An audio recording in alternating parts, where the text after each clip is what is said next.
तो चलो बच्चों, इस वीडियो में हम 10th क्लास का चैप्टर 2 करते हैं, जिसका नाम है, इंग्लिश में इसे बोलते हैं पॉलिनोमियल। पॉलिनोमियल्स और हिंदी में बहुपद। ठीक है, चलो हम डायरेक्ट पहले क्वेश्चन पे चलते हैं। देखो, मैं यहाँ पर ये समझ रहा हूँ कि आप सबको बेसिक्स पता है इस चैप्टर के, बहुपद क्या होता है, पॉलिनोमियल क्या होता है। ठीक है, तो मैं ज़्यादा इसमें बेसिक्स पर नहीं जाऊँगा, मैं डायरेक्ट क्वेश्चंस पर फोकस कर रहा हूँ, और ये पूरी वीडियो क्वेश्चंस पर फोकस्ड है, ना कि इसके बेसिक्स पर। तो अगर आपको बेसिक्स समझना है तो मैं आपके लिए एक अलग वीडियो बना दूंगा, जिसमें मैं इसके बेसिक्स के बारे में बात करूंगा। तो इस वीडियो में हम सिर्फ क्वेश्चंस के बारे में बात करेंगे, क्वेश्चन को करना कैसे, क्वेश्चन को समझना कैसे है, और ज़्यादा कुछ नहीं। तो पहला क्वेश्चन हम देखते हैं। इसमें लिखा है, किसी बहुपद px के लिए y बराबर px का ग्राफ नीचे आकृति 2.10 में दिया है। प्रत्येक स्थिति में px के शून्यकों की संख्या ज्ञात कीजिए। ठीक है, जैसे मैंने कहा, आपको सीधा लॉजिक पर काम करना है, सीधा जो मतलब की चीज़ है उस पर ध्यान देना है, बाकी चीज़ें बाद में समझेंगे हम, अगर नहीं समझ में आएगी आपको। तो जो पहले का पहला ग्राफ बना है, बुक में हमें दिया हुआ है, आपको बस ये देखना है कि एक्स एक्सिस को कितनी बार वो ग्राफ में दी गई लाइन काट रही है। इसमें हम देख रहे हैं एक भी बार नहीं कटा, तो इसके नंबर ऑफ जीरोस कितने होंगे, 0, यानी कि इसके शून्य की संख्या कितनी होगी, 0। अगला देखते हैं हम। इसमें जो ग्राफ बन रहा है कुछ इस तरह से बन रहा है, और इसमें हम ये देख पा रहे हैं कि जो ये ग्राफ बन रहा है, इसमें ये एक्स एक्सिस सिर्फ एक बार कट रहा है यहां पर, इस पॉइंट पर। तो यानी इसके शून्य की संख्या कितनी होगी इस दूसरे सवाल की, 1। तीसरा क्वेश्चन देखते हैं हम। इसमें ये ग्राफ इस तरह से जा रहा है, कुछ इस तरह से, बिल्कुल ठीक। एक्स, एक्स डैश, वाई और वाई डैश। इसमें कितनी जगह कट रहा है, 1, 2, 3। तो यानी कि इस थर्ड क्वेश्चन के अंदर शून्यकों की संख्या या जीरो की संख्या, ये कितने फैक्टर हैं इसके, तो इसमें क्या आंसर हो जाएगा, 1, 2, 3, यानी कि इसका आंसर हो गया 3। चौथा क्वेश्चन देखते हैं। ग्राफ कुछ इस तरह से बना हुआ है। ठीक है, तो यहां पर ज्यादा इसमें चर्चा भी नहीं करेंगे, एक जगह ये, दो जगह ये, तो इसका आंसर क्या हो गया, 2। अगले में देखते हैं। कुछ इस तरह से 4 बार कट रहा है, 1, 2, 3, 4, तो इसके शून्यकों की संख्या कितनी हो गई, 4। अगला देखते हैं हम। इसमें थोड़ा सा ध्यान देना है आपको। ये देखिए, यहां पर ये टच करते हुए, बस टच कर रहा है। ठीक है, इसका मतलब क्या है, यहां पर ये टच कर रहा है, इसका मतलब इसका एक शून्य कीरा, एक शून्य कीरा और एक शून्य कीरा, यानी कि इसका भी आंसर 3। तो हमारी एक्सरसाइज 2.1 कंप्लीट। ठीक है, चलिए अब आगे बढ़ते हैं। एक्सरसाइज 2.2, पहला क्वेश्चन है, निम्न द्विघात बहुपदों के शून्य ज्ञात कीजिए और शून्यकों तथा गुणांकों के बीच के संबंध की सत्यता की जांच कीजिए। तो पहले का पहला क्वेश्चन हमें दे रखा है, x² - 2x - 8। ठीक है, तो मैं ये समझता हूं आपको पता होगा कि किसी भी बहुपद को लिखने का सही तरीका ये होता है, ax² + bx + c = 0। इसका मतलब ये हुआ कि कोफिशिएंट ऑफ x², यानी कि जो x² का कोफिशिएंट होगा, यानी कि गुणांक, उसको इंग्लिश में बोलते हैं कोफिशिएंट।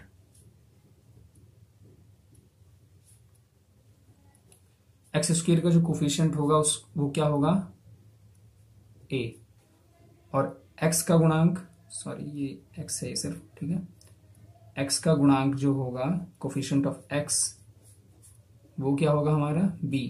और जो सिंगल नंबर रहेगा, यानी कि जैसे यहाँ पर c है, c यहाँ पर c है, ठीक है, जो हमारा ये नॉन वेरिएबल है। ठीक है, c क्या है हमारा, नॉन वेरिएबल।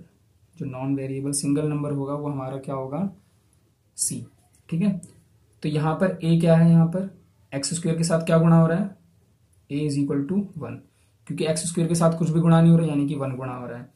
बी क्या है हमारा, एक्स के साथ क्या गुणा हो रहा है, माइनस का 2, और सी हमारा क्या है यहाँ पर माइनस का 8। तो ए मिल गया, बी मिल गया, सी मिल गया। ठीक है, तो अगर आपको इसके शून्य निकालना आता है तो बहुत अच्छी बात है, और नहीं निकालना आता तो यहाँ पर देखो आपको करना क्या है, ए और सी की करनी आपस में गुणा। ठीक है, अगर मैं ए गुणा में सी करूंगा तो 1 गुणा में 8, इधर देखिए, अगर मैं 1 गुणा में -8 कर रहा हूं तो आंसर क्या आएगा इसका, -8। यानी कि अब मुझे इस -8 के ऐसे कुछ टुकड़े करने हैं, या 2 टुकड़े करने हैं, क्योंकि इसकी पावर 2 है, तो ऐसे 2 टुकड़े करने हैं जिनको घटाने पर या जोड़ने पर -2x आ जाए या 2 आ जाए -2, और जिन्हें वापस अगर गुणा किया जाए तो -8 आ जाए। तो उसके एक फैक्टर कर लेते हैं, 8, 2 दूनी 4, फिर 2 से काटा, फिर 2। ठीक है, तो यानी कि अगर हम 8 का एलसीएम करेंगे तो 2 गुणा 2 गुणा 2। अब यहाँ पर आपको अपना दिमाग चलाना है कि मुझे एक ऐसे पेयर बनाने हैं कि जिन्हें आपस में अगर गुणा किया जाए तो 8 बने, लेकिन जोड़े या घटाए तो -2। तो यहाँ देखिए, 2 दूनी 4, 4 गुणा में 2, 8 आता है, बिल्कुल ठीक है। ठीक है, और इनका डिफरेंस अगर मैं 4 में से 2 घटा दूं तो 2 आ रहा है, तो मतलब ठीक है, 4 और 2 ठीक है। लेकिन यहां पर इसको पुट करते हुए आपको ये ध्यान रखना है कि अगर मैं उसको सॉल्व करूं तो इसकी इक्वेशन की वैल्यू नहीं बदलनी चाहिए, यानी कि -2x ही आना चाहिए, यानी कि -4x पुट करेंगे और प्लस का 2x -8 इज इक्वल टू 0।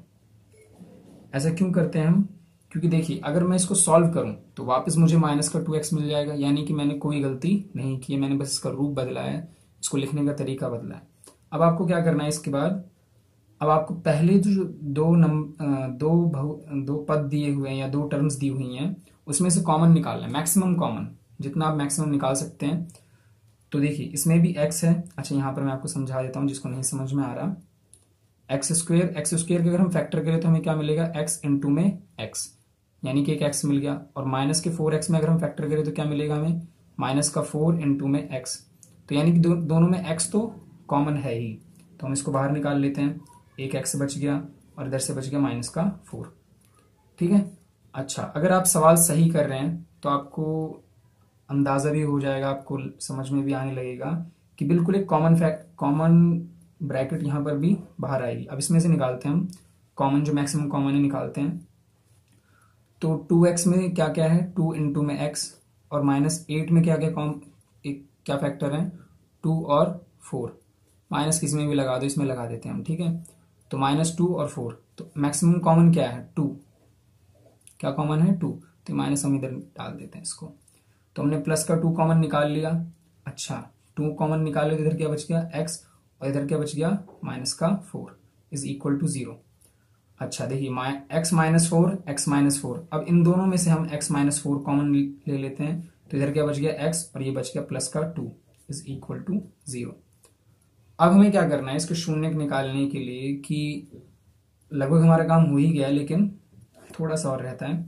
अब एक ब्रैकेट को आपको 0 के इक्वल रखना है, दूसरे ब्रैकेट को भी 0 के इक्वल रखना है। यहां से x की वैल्यू आती है 4 और यहां से x की वैल्यू आती है -2। इसका मतलब ये हुआ कि अगर आप x की वैल्यू 4 इस इक्वेशन में पुट कर देंगे, या x की वैल्यू -2 इस इक्वेशन में पुट कर देंगे, तो उसकी वैल्यू 0 आ जाएगी, इसीलिए इसको 0 या शून्य कहा जाता है।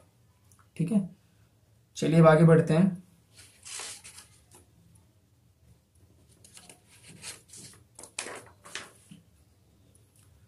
तो जो हमारा px था, मैं आपको एक बार जांच करके दिखा रहा हूं कि उसको शून्य क्यों कहा जाता है। x² - 2x -8, इसको लिखने का तरीका यही होता है। तो हमारी x की वैल्यू, 2 वैल्यूज आई थी हमारे पास, x इज इक्वल टू 4 और x इज इक्वल टू -2। ठीक है, तो देखिए हम यहाँ पर x की जगह एक बार 4 पुट करके देखते हैं। तो 4 की पावर 2 माइनस में 2 इंटू में 4 माइनस का 8, तो 4 4 जा 16, 2 4 जा 8 -8 -16 plus 16 is equal to 0। That is why this is called 0, इसीलिए इनको 0 कहा जाता है। ठीक है, अब हमसे एक सवाल ने एक चीज और कही थी कि इसकी जांच कीजिए। चलिए जांच करते हैं। उससे पहले आपको एक रूल पता होना चाहिए, एक मेथड पता होना चाहिए, और वो ये है कि जब भी हम शून्यकों का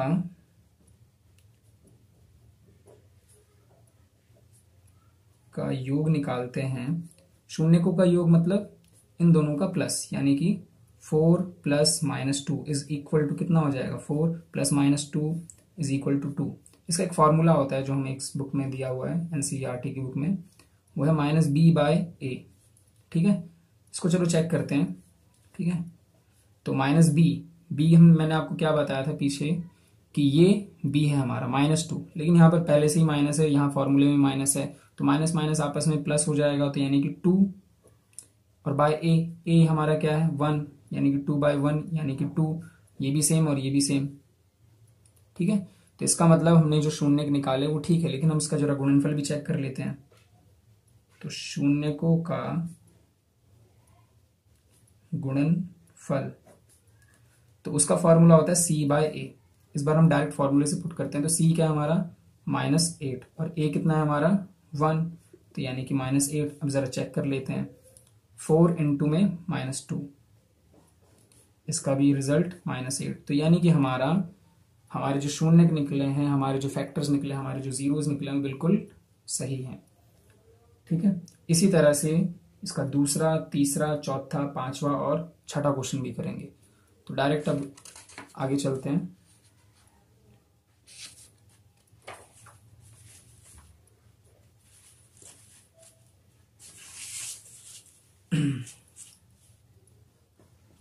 तो हमारा पहले का सेकंड क्वेश्चन, उसमें लिखा है, हमें दिया हुआ है 4s² माइनस 4s प्लस 1। इस बार हमें x की जगह s दे दिया है, तो कंफ्यूज होने की कोई जरूरत नहीं है, यानी कि हमारा a कितना होगा 4, b कितना होगा -4 और c कितना होगा 1। सवाल को आगे करने से पहले ही हम इसके शून्यकों का योग और गुणनफल जरा निकाल लेते हैं। ठीक है, जरा बिना सॉल्व किए इसको देखते हैं, ताकि हम बाद में चेक कर लें इसको। शून्यकों का योग अगर निकालना है तो उसका फॉर्मूला हमने क्या देखा, -b बाय ए। तो b कितना है हमारे पास -4 और माइनस पहले से ही है, तो यानी कि माइनस माइनस माइनस b, तो b की वैल्यू -4 और a कितना है हमारे पास 4, तो -4 माइनस माइनस प्लस हो गया, +4 divided by 4 is equal to 1। तो यानी शून्यकों का योग कितना है हमारे पास 1। इसका गुणनफल चेक कर लेते हैं जरा। शून्यकों का गुणनफल, उसका फॉर्मूला है c बाय ए, और c कितना हमारा 1, a कितना है 4, यानी कि 1/4। ठीक है, अब जरा इसको सॉल्व करते हैं ताकि आपको समझ में आए हम कर क्या रहे हैं। 4s² minus 4s plus 1। तो मैंने आपसे कहा था कि a और c कर दीजिए गुणा, तो यानी कि 4 एकम 4, 4 एकम 4, 4 के करने फैक्टर, तो हमें क्या मिला 2 गुणा 2 गुणा 1, यानी कि 2 गुणा 2। और हमें लाना, देखिए गुणा करके हमें क्या लाना है 4, और प्लस माइनस करके क्या लाना है माइनस का 4। तो सिंपल है, 2 दूनी 4 और 2 और 2 4 होता है, तो यानी कि 4s² माइनस 2s माइनस में 2s प्लस 1। अगर आपको नहीं समझ में आ रहा तो वीडियो को पॉज करिए और थोड़ी सी तसल्ली से उसको समझिए, बहुत आसान है। मैंने इसके बस रूप को बदला है। इस तरह मैं अगर 4 को 2 जमा 2 लिख सकता हूँ, मैंने ठीक यहाँ पर भी वही किया है। -4s को मैंने -2s लिखा है, और कुछ भी नहीं किया। अब इन दोनों में जो मैक्सिमम चीज है, इधर देखते हैं। ठीक है, इधर देखिए, इन दोनों में जो मैक्सिमम चीज है हम उसको कॉमन निकालेंगे। देखो जैसे लिखा है 4s², इसमें क्या क्या कॉमन आ सकता है, 2 into 2 into s into s, और -2s में क्या कॉमन आ सकता है, -1 इंटू 2 इंटू s।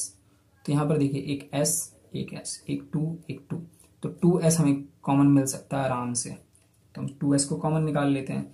तो अगर इसमें से 2 और s चला जाएगा तो क्या बचेगा, 2 और s बचेगा, यानी कि 2s।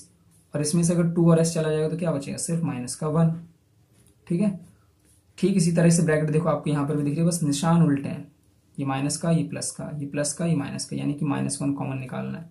तो 2s माइनस में 1, अब ये दोनों ब्रैकेट एक जैसे दिख रही हैं आपको, यानी कि 2s माइनस 1 बाहर आ गया, और फिर ये 2s माइनस 1 ये इस साइड में आ गया। अब ये दोनों ही 0 के इक्वल है, ये सब कुछ 0 के इक्वल है, ध्यान रखिएगा, ये पूरी इक्वेशन 0 के इक्वल करनी है हमें, इसलिए हम इसके फैक्टर निकाल रहे हैं। तो यानी कि 2s minus 1 is equal to 0 और 2s minus 1 is equal to 0। तो यहाँ पर 2s इक्वल टू 1 और s इज इक्वल टू 1/2। यहाँ पर बिल्कुल सेम आ गया, यानी कि s इज इक्वल टू 1/2। तो दोनों ही फैक्टर हमारे 1/2 है। अब जरा चेक कर लेते जो हमने शुरुआत में किया था, शून्यकों का योग। तो एक शून्यक हमारा 1/2, दूसरा शून्यक भी हमारा 1/2, दोनों का ऐड करिए, दोनों के डिनोमिनेटर सेम है तो 2 ऊपर 2 यानी कि 1 आ गया। अब गुणनफल चेक कर लेते हैं, 1/2 गुणा में 1/2, 1 गुणा 1 1, 2 गुणा 2 4 यानी कि 1/4। आई होप आपको समझ में आ गया होगा। ये दूसरा क्वेश्चन बहुत ही आसान है। चलिए आगे बढ़ते हैं। अब तीसरा क्वेश्चन इस सवाल में हमें दिया हुआ है 6x square minus 3 minus 7x। ठीक है, यहाँ पर देखिए बच्चों, यहाँ पर आप गलती कर सकते हैं कि आप इसको a समझ लें, इसको c समझ लें, लेकिन c मैंने आपको बताया कि वो अकेला नंबर ही c होगा, तो आपको इसको सही से पहले रखना है, यानी कि 6x स्क्वेयर माइनस में 7x माइनस में 3, ये इसका सही तरीका है इसको लिखने का। क्योंकि मैंने आपको बताया था जब भी हम बहुपद लिखते हैं, पॉलिनोमियल लिखते हैं क्वाड्रेटिक, तो ax square plus bx plus c is equal to 0 होना चाहिए। ठीक है, और इस तरीके से नहीं लिखा था, ये लिखा था ax square plus c plus bx is equal to 0। यहाँ पर गलती हो सकती थी, तो इस तरह से आपको नहीं लिखना है। सही तरीका लिखने का ये है जो हमने लिख लिया, इज इक्वल टू 0 लिख लेते हैं। ठीक है, तो फिर दोबारा से a निकालते हैं। इसमें से a निकला हमारा 6, b हमें समझ में आ रहा है माइनस का 7 और c माइनस का 3। फिर वही करना है a और c की गुणा, यानी कि अगर मैं 6 इंटू में माइनस का 3 करूंगा तो क्या आएगा, माइनस का 18। ठीक है, यानी कि मुझे 18 के फैक्टर करने हैं ताकि मैं प्लस माइनस करके -7 लेकर आ सकूं। तो करते हैं, 2 9 जा 18, फिर 3 3 3 3 यानी कि 2 3 3 3। ठीक है, 1 भी लिखते हैं। तो यहां देखिए 3 3 जा 9 और 2 9 2 जा 18 यानी कि 2 इंटू 9। इन दोनों का डिफरेंस देखिए, 9 अगर 9 में से मैं 2 को हटा दूं तो कितना बचेगा, 7। तो बिल्कुल हमें मिल रहा है ना, देखिए 7 हमें चाहिए। बस हमें प्लस माइनस, अब हमें साइंस का ध्यान रखना है कि हमें इस तरह से वैल्यू को पुट करना है कि इनकी साइंस की जो वैल्यू है वो बदले ना, जो इनके निशान है, जो इनके चिन्ह है, उनकी वैल्यू ना बदले और सवाल में कोई डिफरेंस ना आए। तो उतारते हैं हम सवाल, 6x square minus 7x minus 3 is equal to 0। तो 6x स्क्वेयर, यहाँ पर ये प्लस का 9, लेकिन हम यहाँ पर लिखेंगे माइनस का 9x और प्लस का 2x minus 3 is equal to 0, क्योंकि अगर हम इसको सॉल्व करेंगे तो हमें दोबारा यही मिलना चाहिए। चलिए अब दोबारा से इसमें से मैक्सिमम कॉमन निकालिए, तो हम 3x कॉमन निकाल लेते हैं। 3x कॉमन निकालेंगे तो इसमें क्या बचेगा, 2x, और इसमें क्या बचेगा, 3। ठीक इसी तरह से इस ब्रैकेट में भी बचेगा, और जो दिख भी रहा है देखिए, यानी कि +1 2x minus 3 is equal to 0। ठीक है, 3x प्लस 1 एक ब्रैकेट में और एक ब्रैकेट में 2x माइनस 3। इसको एक बार 0 के इक्वल रखिए और एक बार इसको 0 के इक्वल रखिए। तो यहाँ पर क्या मिला हमें, -1 और x इज इक्वल टू -1/3, और यहाँ पर क्या मिला, 2x minus 3 is equal to 0, यानी कि 2x इज इक्वल टू 3 और x इज इक्वल टू 3/2। तो शून्यकों का योगफल कैसे निकालते हैं, -b/a। तो -b कितना होगा हमारा, देखिए माइनस फॉर्मूले में है, ठीक है, ये वाला माइनस फॉर्मूले में, इसके नियम के अनुसार, रूल के अकॉर्डिंग है। तो माइनस ये आ गया, और b कितना है हमारा, माइनस का 7, तो -7, और a कितना है हमारा 6, यानी कि 7/6। अब जरा योग करके देखते हैं, योग मतलब होता है जोड़, ठीक है, एडिशन, योगफल। ठीक है, तो ये एक हमारा आया -1/3 और एक आया हमारा 3/2। डिनोमिनेटर अलग अलग है, यानी कि एलसीएम लेंगे तो 6 आएगा। ठीक है, 6 को 3 से डिवाइड करेंगे 2 आएगा, 2 को इससे मल्टीप्लाई करेंगे तो -2 आएगा।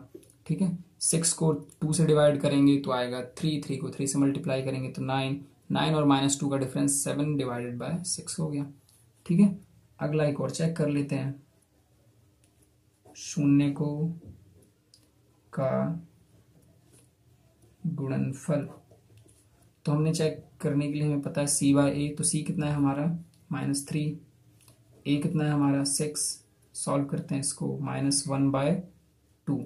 अब जरा वैसे ही चेक कर लेते हैं, -1/3 और मल्टीप्लाई में 3/2, 3 से 3 कट गया, -1/2। तो आई होप आपको समझ में आ रहा होगा कि मैं क्या समझा रहा हूँ आपको, ठीक है। और इतना मुश्किल नहीं है ये, मैथ इतना अच्छा सब्जेक्ट है, आपको बस प्रैक्टिस करनी है और कुछ भी नहीं। चीज़ों को समझना है जिस तरीके से समझाई जा रही हैं, और आपको पूरा पूरा चैप्टर या हर चीज़ एक ही बार में नहीं समझनी, उसको टुकड़ों में समझिए, बहुत आसान होगा, ठीक है।